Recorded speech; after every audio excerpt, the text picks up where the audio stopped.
1947 మే 3న ఈ ఐఎన్టీసీ ఆవిర్భావం జరిగింది. ఈ సుదీర్ఘమైన 77 సంవత్సరాల ఐఎన్టీసీ చరిత్రలో ఈ సుదీర్ఘమైన పోరాటంలో ఎన్నో కార్మికుల కోసం ఎన్నో హక్కులను పరిరక్షించడంలో కార్మిక చట్టాలను చేయడంలో పరిరక్షించడంలో ఐఎన్టీసీ చాలా కీలక భూమిక పోషించింది. సామాజిక భద్రత చట్టం అయితేనేమి, పారిశ్రామిక వివాదాల చట్టం అయితేనేమి, కార్మిక సంఘాల చట్టం అయితేనేమి, అనేక కార్మికుల రక్షణకు సంబంధించిన చట్టాలను ఈ యొక్క ఐఎన్టీసీ సుదీర్ఘమైన ఈ 77 సంవత్సరాల సుదీర్ఘ ప్రయాణంలో కీలక పాత్ర వహించి కార్మికులకు మేలు చేయగలిగింది.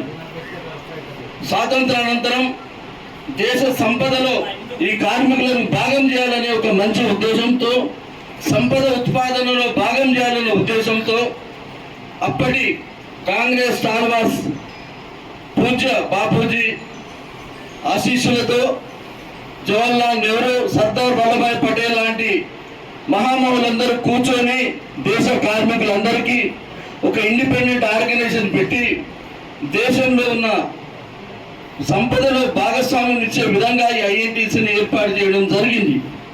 ఈ ఐఎన్టీసీ ఏర్పాటు చేసినప్పుడు మొట్టమొదటి ప్రెసిడెంట్ గుల్జారీలాల్ నందా గారు, వారు ఎంత త్యాగ నిరతితో నిస్వార్థంగా కార్మికుల కోసం పనిచేసిన వ్యక్తి అంటే ఆయన దేశ ప్రధానమంత్రిగా కూడా పదవి అలంకరించిన వ్యక్తి.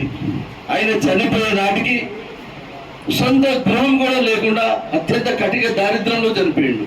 ఎందుకంటే నిస్వార్థంగా కార్మికులకు, ప్రజలకు సేవ చేయడమే వాళ్ళ యొక్క పరమావధి పెట్టుకున్నారు. కానీ కేవలం డబ్బు సంపాదనే లక్ష్యంగా స్వార్థంతో రాజకీయాలు చేయడం వాళ్ళకి తెలియదు. అటువంటి గొప్ప వ్యక్తి, అటువంటి నిస్వార్థమైన మొట్టమొదటి నాయకుడైన ఈ ఐఎన్టీసీకి నేను ప్రెసిడెంట్గా కావడం నాకు నిజంగా కూడా దేవుడిచ్చిన వరంగా భావిస్తున్నాను. కార్మిక సంస్థగా 3.5 కోట్ల సభ్యత్వం కలిగి ఈ యొక్క దేశంలో ఉన్న కార్మికుల భద్రత కోసం, కార్మికుల హక్కుల పరిరక్షణ కోసం అత్యంత కీలకమైన చట్టాలు చేసుకుంటూ ముందుకు పోయింది.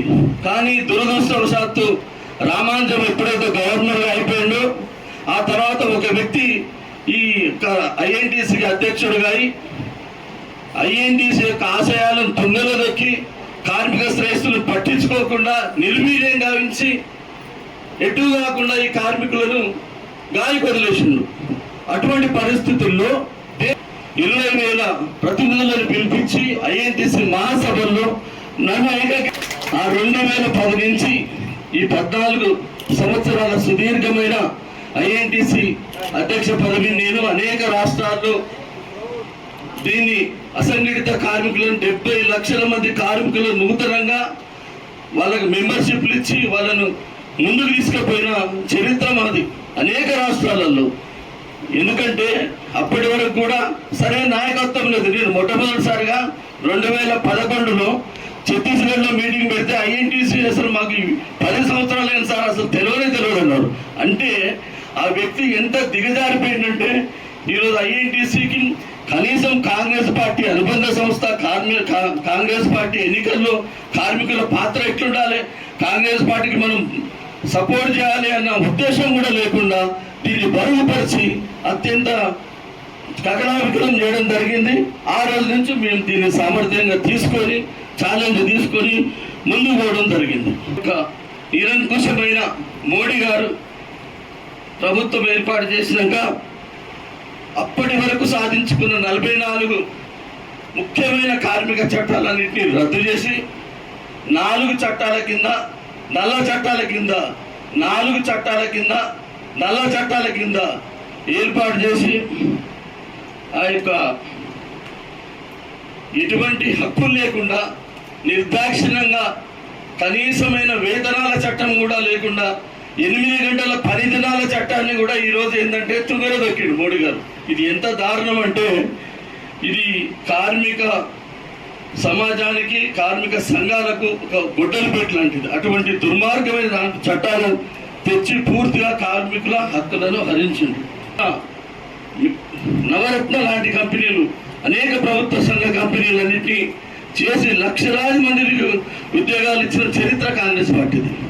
మరి ఈ మోడీ గారు వచ్చినాక ఈ పెద్ద పెద్ద ప్రభుత్వ రంగ సంస్థలను కూడా కొంతమంది పెట్టుబడిదారులకు అమ్మడం మొదలుపెట్టిండు. నిర్దాక్షిణ్యంగా ఈరోజు ఉద్యోగాలు లేని పరిస్థితి వచ్చింది. ఎక్కడ కూడా కొత్త ఉద్యోగాలు లేవు. ఈ 10 ఏళ్ల కాలంలో నిరుద్యోగ సమస్య తీవ్రంగా పెరిగింది. మరి ఎంత గొప్పగా కాంగ్రెస్ పార్టీ ఎస్టాబ్లిష్ చేసింది నిరుద్యోగ సమస్య కోసము.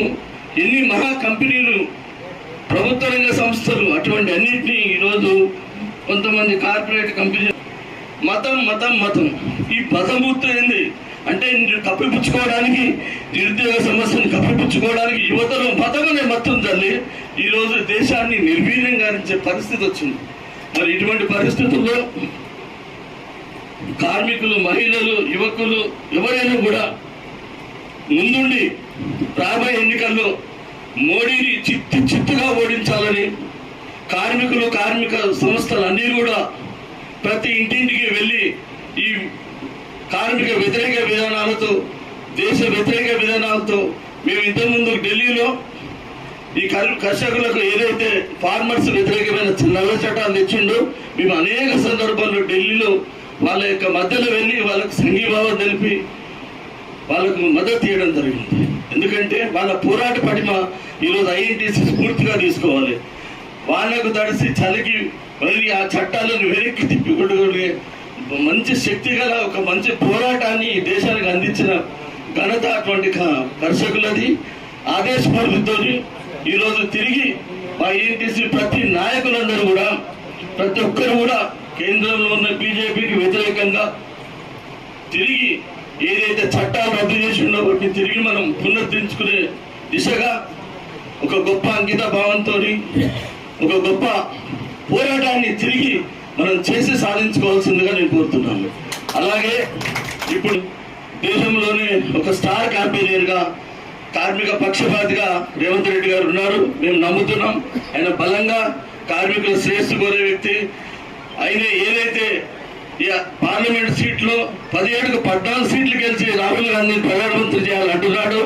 ఆ లక్ష్యం దిశగా, ఆ ఆలోచన దిశగా ప్రతి కార్మికుడు నడుం బిగించి ఈ యొక్క పార్లమెంట్ ఎన్నికల్లో బీజేపీకి బుద్ధి వచ్చేలా గుణపాఠం చెప్పే రీతిగా చిత్తుగా ఓడించి 14 సీట్లు మనం గెలిచి రేవంత్ రెడ్డి గారికి బహుమానంగా ఇచ్చి రాబోయే దినాల్లో రాహుల్ గాంధీని అధ్యక్షతగా చేసుకుని మన కార్మికుల శ్రేయస్సు కోసం, భవిష్యత్తులో కార్మిక చట్టాల రక్షణ కోసం మనం పాటుపడవలసిందిగా ఈ యొక్క మే 3వ సందర్భం నేను పిలుపునిస్తూ సెలవు తీసుకుంటున్నాను. జై హింద్, జై ఐఎన్టీసీ, జై కార్మిక వర్గం.